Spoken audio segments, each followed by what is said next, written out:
Dad, who was Allah? I mean, where did he come from?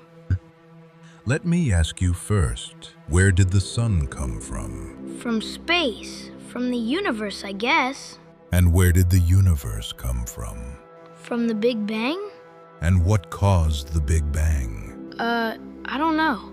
Maybe nothing? Can nothing explode? No, that would be weird. Exactly. So whatever began everything can't be nothing. It must be something beyond everything, something that doesn't need a start. But everything has a start. Even my game needs to load before I can play. Yes, but that's inside the game. The one who made the game isn't inside it waiting to load, right?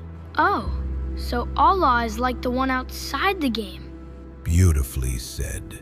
Allah created time, space, and every law that makes your game and this universe run.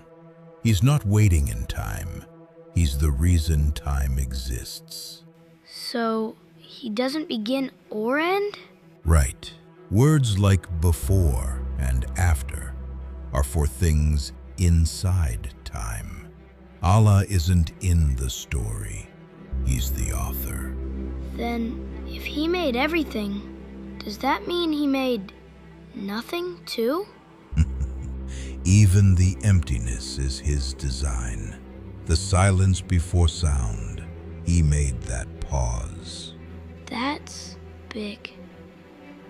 But how can I know he's real if I can't see him? Can you see your thoughts? Or gravity? Or love? No, but I feel them. Exactly.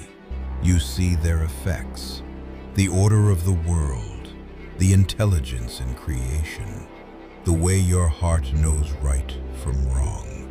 All of these are signs. We can't see Allah with our eyes, but everything our eyes see whispers his name. So, Allah just is.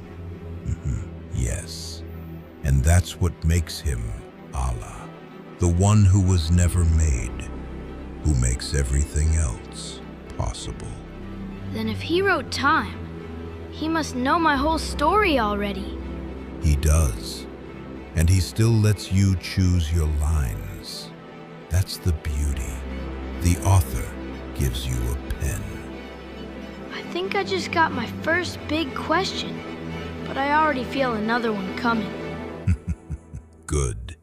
Keep them coming.